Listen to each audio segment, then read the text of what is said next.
Okay, so we're going to go over kind of our reflection on what my research paper for my History 105 class was for early United States history.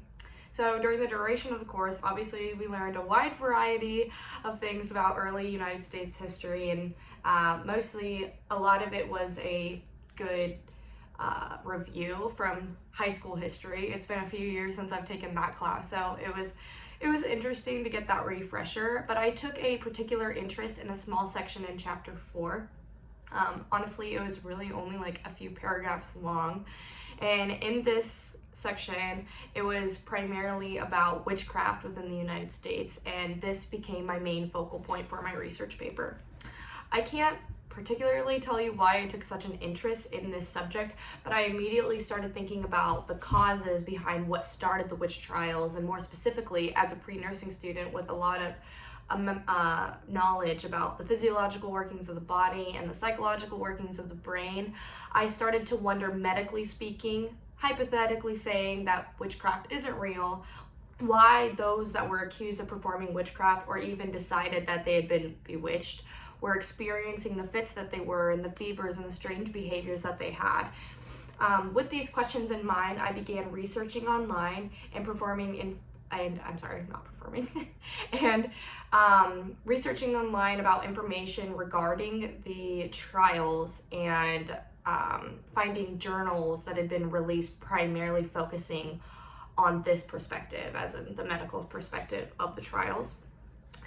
It's interesting because when I started thinking about the witch trials itself, I automatically kind of thought, well, what's the psychological perspective on it? I kind of expected that there would have been theories on mental health issues, considering that some of the people were saying that they saw things, they were having hallucinations. So I figured that mental health would be the first thing to blame, but I was actually really surprised because when I started researching, mental health wasn't mentioned a lot of times, but what was mentioned in all of the articles is the possibility of ergo poisoning as the high probable cause for the common symptoms between those who claim to be bewitched and those claiming to be the perpetrator or the witch themselves, per se. The majority of my research regarding this topic as a whole primarily were scholarly articles. I really didn't find a lot of regular online sites when I was researching, even for the historical side of it, just general information about witch trials itself. But I did find some information regarding back all the way to the European witch trials, which I'll go into in just a minute. But a large amount of these articles were all journal articles that I pulled from, and one book that I'd collectively pulled information from. I think that because of the fact that they were reviewed articles, that they were more beneficial for me to use, because I know that they were going to be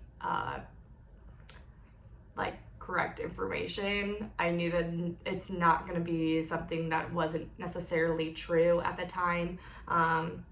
And the other thing is that a lot of the articles really lined up in information. They didn't contradict each other. If anything, they kind of built on each other. With new article that I read, I kind of got more information or more details from. So, some of the key things that I learned from my research that the textbook itself didn't necessarily offer is that despite common belief, witch trials were not isolated to Salem, Massachusetts, which I kind of had already known and suspected. But in fact, they started in continental Europe and date as far back as the 1300s, where around 200 to 500,000 accused witches were executed, typically by hanging and burning and drowning. It was terrible. In Europe, pretty much anybody who displayed signs of hysteria or screaming or uncontrollable movements or fits, or obviously somebody who was self-proclaimed as "I'm a witch," was obviously accused of participating in witchcraft, which was obviously illegal at the time, which is why they were prosecuted for it. Fast forward to 3 centuries later, we find ourselves in Hartford, Connecticut, not Salem, which is the first known location in the United States to conduct a witch trial. During this time, about 43 people were accused of practicing witchcraft, and about half of those were actually executed.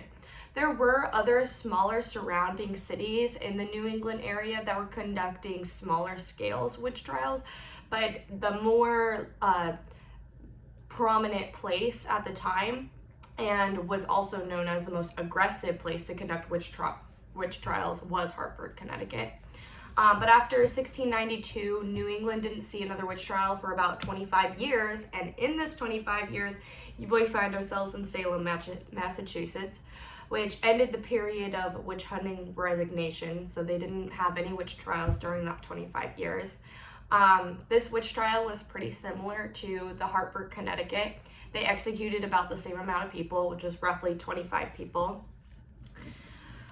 So to get back to the point of what was the medical side's hypothesis on the cause of this outbreak, is that besides the fact that the Puritans and the evangelicals, I don't know if that's so hard to say, we're obviously really nervous about witchcraft and we're accusing everybody of doing the devil's work, it was a high probability that at the time it was not witchcraft, it was actually ergo poisoning. So you might be wondering, what is ergo poisoning? I am fully aware I'm going over the time here, but it's very hard for me to talk about all this in such a small amount of time.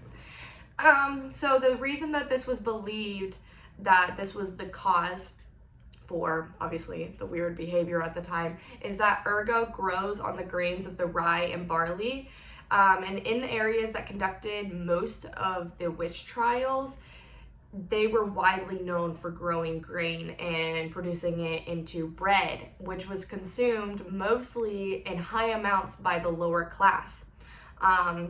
So just to recap from the paper, basically the fungus grows on the grain, and then when they turn it into bread, basically that bread is contaminated with this natural hallucinogen, and that's what was causing most of the issues. So why is this information relevant? Well, statistically, like I said, the majority of people that were accused of performing witchcraft were of the lower class. Therefore, they could have been poisoned by the ergo since they ate so much bread.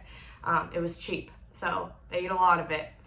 So now you may ask, what does ergo poisoning, or known as ergotism, do?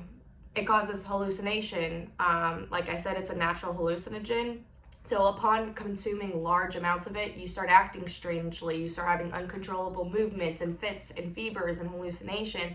And all of these are the same symptoms that people who were accused of performing witchcraft and the people who were saying, oh, I was bewitched, they were all having these symptoms, and all of them were the same. And lastly, you may think, well, why did the doctors not know this? Because when they examined the afflicted girls from Salem, Massachusetts, and people who examined the people, they're like, there's nothing physically wrong with them. There's nothing wrong with them. Well, ergo poisoning or ergotism wasn't found out, or that it was a real disorder, until after all of the witch trials ended in Salem, Massachusetts, which basically closed the book on witch trials with Salem.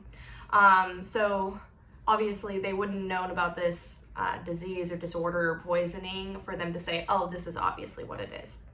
So overall, I obviously enjoyed this assignment because I have so much more to say about it than just this.